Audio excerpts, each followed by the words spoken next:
So hi guys, welcome to the present session.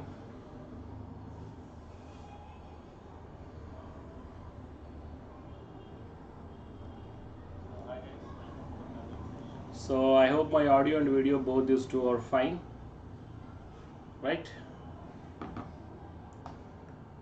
So it is the second part of the previous year questions of the electronic science.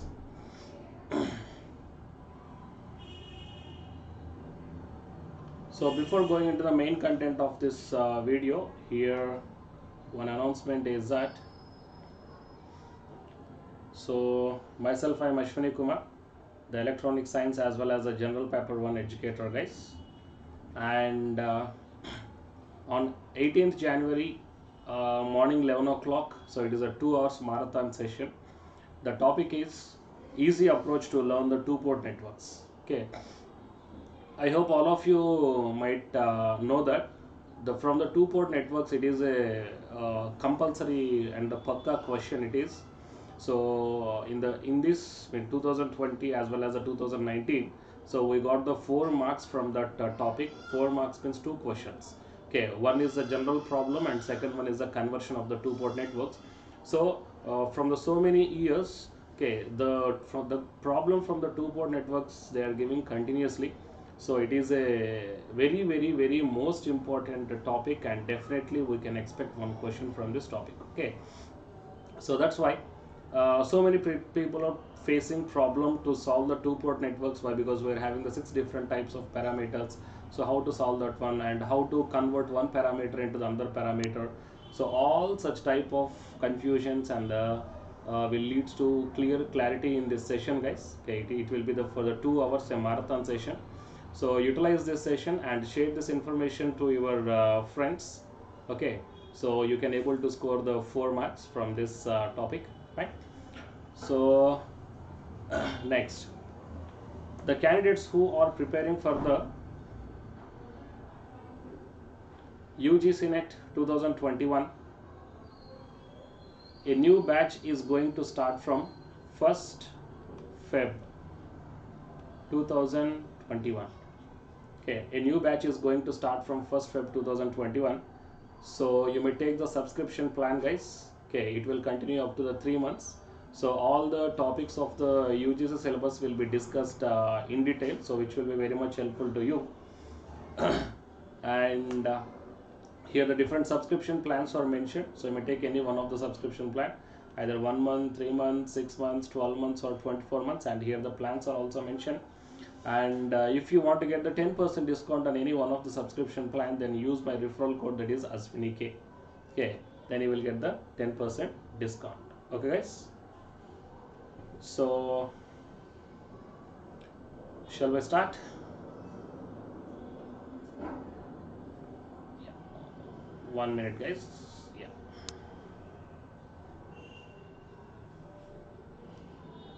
fine.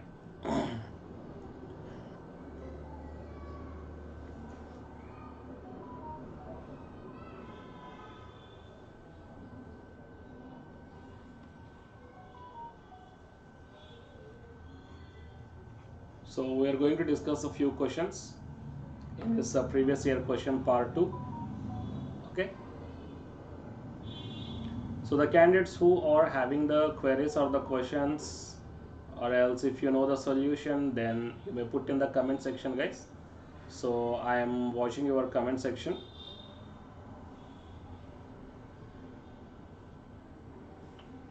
Okay, so shall we start? Is my audio and video both these two clear, guys?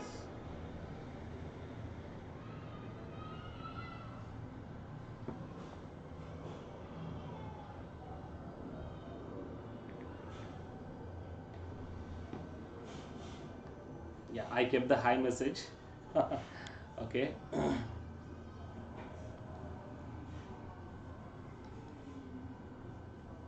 So it is the first question we are going to see here.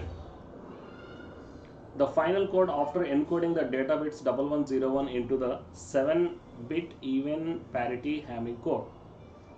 Okay, 7-bit even parity Hamming code. So while coming to the Hamming code, we will be having the n by k. Okay, n by k block code. So what is the n and what is the k? All these things I will tell you. If you are taking any one code word, okay, so here they represented as a 7-bit, right? So I am taking here 1, 2, 3, 4, 5, 6 and 7. So I am taking the divisions here, fine. So it is the code word and the size is 7 bits. Okay, that means here n represents the length of the code word. Okay, length of the code word, and here n is equal to 7. And out of this code word, okay, for example, if I am taking like this and it is a code word with n bits, we can able to split up this one into the two parts. Okay, one is the parity bits and second one is the data bits. Okay, parity bits and the data bits, and here whatever the data bits are there, those data bits, number of data bits represented with the k. That means k represents the number of data bits. Is it clear, guys? K represents the number of data bits. Fine. And next, if I subtract the n and k, then I am going to get the number of parity bits. That means n minus k represents the number of parity bits. Is it clear? So n represents the length of the code word, k represents the number of data bits, and n minus k represents the number of parity bits. So I hope all of you are clear about this one. Now, while coming to this Hamming code, where we have to take the parity bits, means, see guys, 2 power 0, 1 first parity bit, 2 power 1 second parity bit, and 2 cube. Okay, we are going to take the 4. Why? Because 2 power 0 leads to 1, 2 power 1 leads to 2, 2 square is 4, and similarly if you are taking the 2 cube, you will get as 8, then p suffix 8. Okay, we can take like this, and in these respective positions we have to take the parity bit. See guys, 2 power 0, that means first position goes to p1, and second position also goes to parity, and fourth position also goes to parity, and eighth position goes to parity, but here there is no 8th bit, right? So you may stop here itself. And while coming to all the remaining left positions are the data bits, D3, D5, D6 and the D7. Okay, remaining positions represents the data bits. So now here I got n is equal to 7, and the number of data bits are 1, 2, 3, 4. 4 data bits are there, and the number of parity bits are 7 minus 4, that is equal to 3. Okay, that means this one is 7, 4 block. Okay, 7, 4 code. Fine. And in this one, in the question, the data represented as 1101, right? The data is given as 1101. That means where is the data? 1, 1, 0, 1. So we can take the data in these respective positions. Fine. And while coming to the remaining bits are the parity here. Okay guys. So now we want the final code. Okay, what might be the final code? Okay, so while coming to the P1, let's take the P1 guys. So P1 means the parity bit position P1 can be taken as, take the first position, okay, and then leave the second one, take the third position, and then leave the fourth one, take the fifth position, and then leave the sixth one, take the seventh position. Fine. So we can take like this. And what is the value present in the first position? No value. That means the P1. And the third position 1, fifth position 1, and the seventh position data 1 is there.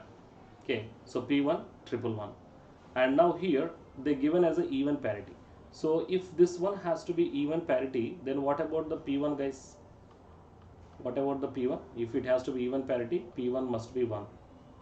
Okay, that means I got the value regarding the P1, so it must be the 1. Did you understand guys? Next, while coming to the P2, in the same way we have to do the P2 also. Next, while coming to the P2, so in the P2 means you have to take the 2 3, leave the 4 5 and take the 6 7. Now what about the position of 2? 2 is P2 and 3 is 1 and 6 is 0 and 7 is 1. So if this number has to be even parity, then what about the P2 guys? P2 must be 0. Why? Because the number of even number of ones must be there. Even parity means already 2 ones are there, then P2 must be 0. So I got the data of the value of the P2 also. And similarly, while coming to the P3 P4, right? So P4, take the 4 5 6 7 and leave the 8 9 10 11. Then take the 12 13 14 15 and then take the 16 17 18 19. Okay, you have to take like that. Okay, so P4 means first take the continuously 4 bits and then next leave the 4 bits, then next that take the 4 bits and then leave the next 8 bits like that. Sorry, 4 bits like that. Here also same thing as P1 means take the first bit, leave the 1 bit, take the next bit, leave the 1 bit. Okay, here 2 4 6 I left, and here P2 means 2 3 4 5 6 7 8 9 I have to left and 10 11 I have to take. So 4 5 6 7 means here P4 5 6 7. So if this one has to be even, then P4 also must becomes is equal to 0. Okay, so now we got all the P1 P2 and P4 values, so we can take P4 as a 0 here. So now what is the value we got? 1 0 1 0 1 0 1. Okay, we got the value like this. So it is the necessary data. Fine. But if you check, 1 0 1 0 1 0 1. So the correct option is the third one. Okay, I think all of you understood this one. So for the Hamming code, just carefully follow this procedure guys. Next, we will go to the second question.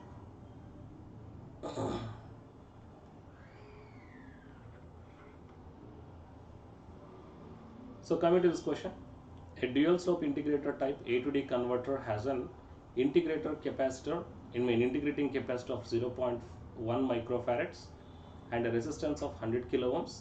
If the reference voltage is 2 volts and the output of the integrator is not to exceed the 10 volts, then the value of maximum time the reference voltage can be integrated is. Okay. So a dual slope integrating type of A to D converter has an integrating capacitor of 0.1 microfarads. That means if you are taking the dual slope,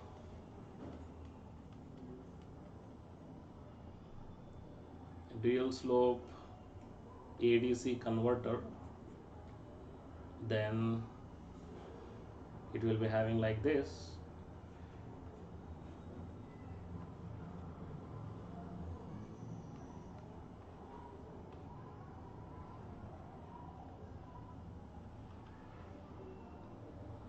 So here input voltage and the reference voltage, both these two will be there.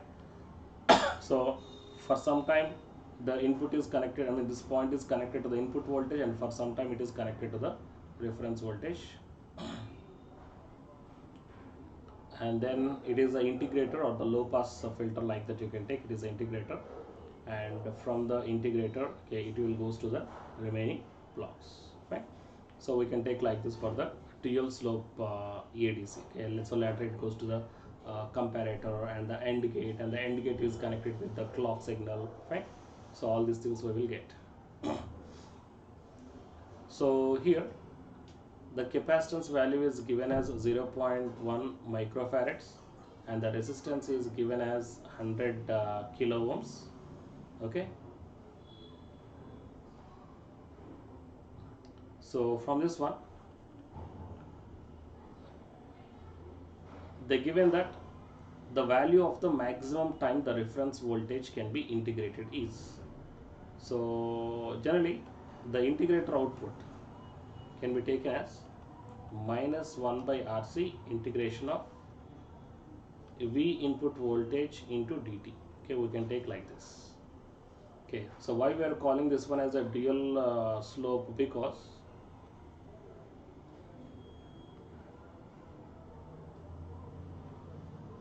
whenever this point is connected to the input, then I will get V0 is equal to minus 1 by RC integration of VA into dt. I will get like this. That becomes is equal to minus VA divided by RC into t. Okay, and from this one the slope is, we will get like this, and here the slope is minus VA divided by RC. Okay, and whenever this input is connected to the reference voltage, actually we are giving the negative reference voltage, then we will get output is equal to so we can take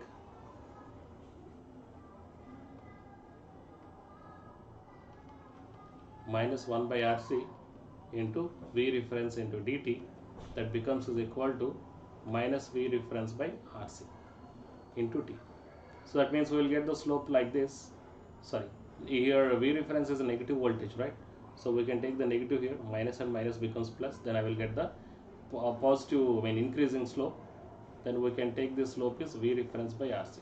That means for if the switch is connected to input voltage, I will get one slope, and if the switch is connected to the reference voltage, I will get the another slope. Okay, that's why we are calling this one as a dual slope. Okay, I think all of you are understood why we are calling this one as a dual slope.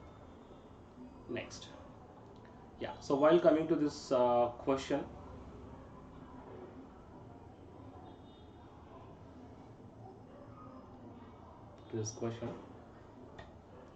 connected to reference voltage, that means V0 is equal to minus 1 by RC. Of course reference voltage is a negative voltage, right? So V reference into dt. And what is the output voltage given here? The reference is given as 2 and the output of integrator is not exceeding the 10. Then output voltage is taken as a 10, 1 by, and R is 100k and C is 0.1 microfarads. Integration of what is the reference voltage? 2 volts. So 2 into dt. Okay, and from this one we can take down that. So 2 will come outside and it becomes as a 2 into t. So 2 into t and it is 10 power 5 into it is 10 power minus 7, and combined this becomes as a 10 power minus 2, and 10 is equal to 200 into t. Both these two gets cancels and t is equal to 1 divided by 20. It is 0.5 into 10 power minus 1. So you can take as a 0.005, or else you can take this one as a 50 milliseconds. Okay, you can take this one as a 50 milliseconds. So the correct answer is the second option. Is that clear to all of you guys? Did you understand? So if you are having any doubt, then please mention in the comment section.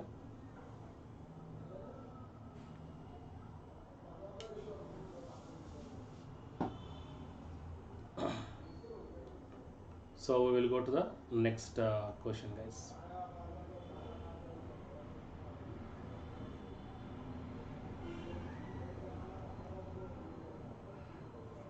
Third one. In a FDM, 10 channels are multiplexed. Each channel is having the bandwidth of 50 kilohertz. Okay, each channels are having the bandwidth of 50 kilohertz. And if the guard band between the channels are 1 kilohertz, then the minimum bandwidth required for the transmission is. Okay, just try this one, guys.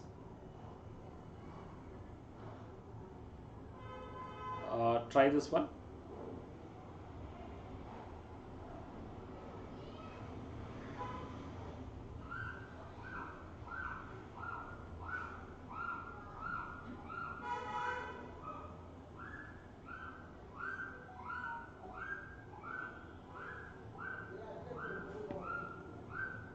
So are you getting any idea how to solve?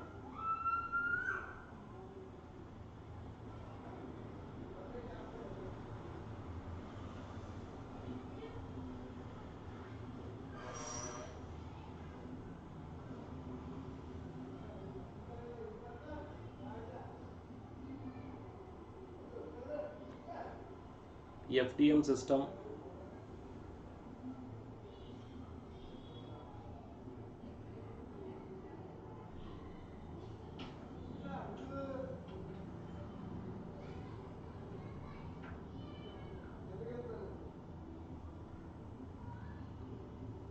Fine. See guys, I will tell you. So FDM system, the 10 channels has to be multiplexed.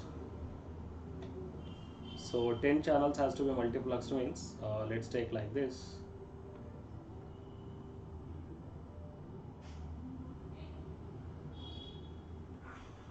Each and every channel is having how much bandwidth? 50. So it is the first channel and it is the second channel. Like that, I am going to take the 10 channels, and the guard band between the channel is 1 kilohertz. That means between both these two 1k. Okay, and from the 9th to here 1k will be there, and the minimum bandwidth required for the transmission is what? So what is the minimum bandwidth required here? First, how many how many channels are there? 10 number of channels are there. So 10 number of channels into what is the each and every channel bandwidth? 50 kilohertz. Then it becomes is equal to 500 kilohertz. Okay, so don't go with this 500 kilohertz option guys. Why? Because here the guard bands are also there. So okay, one, and in between the 2 to 3, second one 3 to 4, third one 4 to 5, fourth one. Okay, if you keep on taking like this, how many guard bands we will get? Okay, how many guard bands we will get if you take like this? We will get the total 9 guard bands. So each and every guard band is having the 1k, so it becomes is equal to 9 kilohertz. Now what is the total bandwidth required from here to here?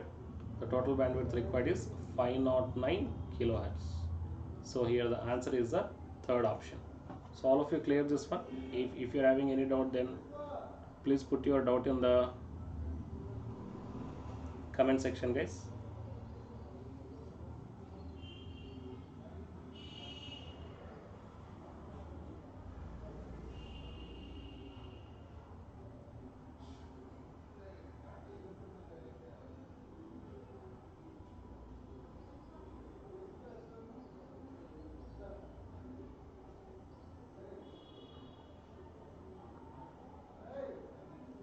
Right, is that clear?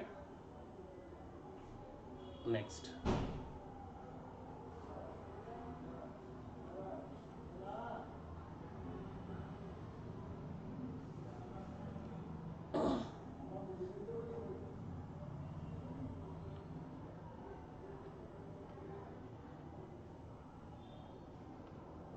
next question.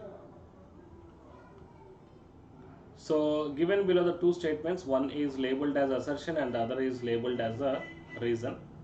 So assertion, the circuits that are quite stable and relatively insensitive to temperature variations having the high stability factors. The circuits that are quite stable and relatively insensitive to temperature variations have the high stability factors. And the reason is, for a particular configuration, if the change in ICO fails to produce a significant change in IC, the stability factor will be quite small. So what you are thinking?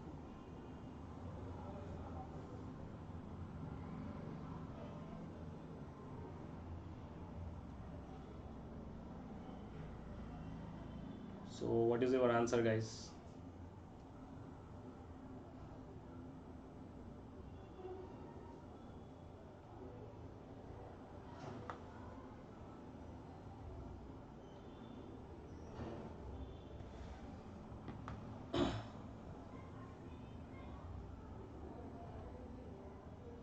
So the circuits that are quite stable and relatively insensitive to temperature variations having the high stability factor. Generally, the stability factor can be taken as the total 3, that is variation of current with respect to the reverse saturation current and variation of current with respect to the VBE and variation of current with respect to the current amplification factor. Okay, so all these things are the byproducts of the increase in temperature. Fine. So now as per this stability factor, S can be taken as 1 plus beta divided by 1 minus beta into dIV by DIC. Okay, we can take like this, 1 plus beta divided by 1 minus beta into dIV by DIC. It is a stability factor expression. So generally the stability factor represents the variation of collector current with respect to the reverse saturation current. Then it must be high or less, guys. That means if the temperature is increasing, when the temperature increases by the 10 degrees centigrade, then the reverse saturation current will be doubled, and it leads to IC is equal to beta IB into 1 plus beta into ICO. Whenever the temperature is increasing, then ICO increases, then automatically the collector current increases. Without my intention, if the collector current is increasing, it is not the desirable operation, guys. Okay, so in order to reduce that one, we are going to take the biasing circuits. Fine. So we are having the 4 different types of biasing circuits out there. So self biasing, fixed biasing, collector feedback biasing, and the emitter biasing. Okay, so here stability factor must be as less as possible. That means the variation of collector current must be as less as possible by changing in the collector current. Okay, so here they mentioned that the circuits that are quite stable and relatively insensitive to temperature variations having the high stability factors. Is that correct? If the circuit is having the high stability factors, then the circuits are not stable and they are sensitive to the temperature first of all. So here assertion is wrong. And while coming to the reason, for a particular configuration, if a change in ICO fails to produce a significant change in IC, the stability factor will be quite small, of course.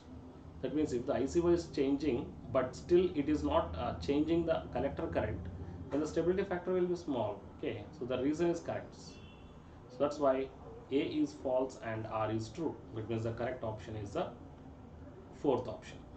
Is that clear, guys? So okay guys, so before closing my session, here announcement is that on 18th Jan 2021, that means this coming Monday, so we will be having the marathon session of 2 hours on the easy approach to learn the 2-port networks. Okay, so 2-port networks is, as I told, that it is a very important topic, guys. So there is a chance of getting the 2 to 4 marks, okay, from that topic, or else 1 to 2 questions. So you will be clearly understand by this 2 hours of marathon session.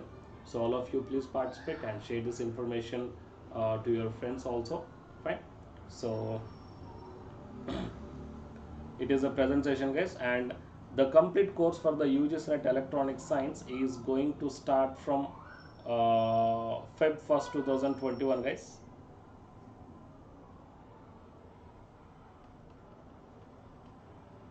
Feb 1st 2021, the complete course for the electronic science is going to start for the fresh batch. So all the interested candidates join, guys. Okay, join as early as possible, so which will be very much flexible to you to crack the UGC NET with JRF. Fine. Okay guys, so any queries, just mention in the comment section.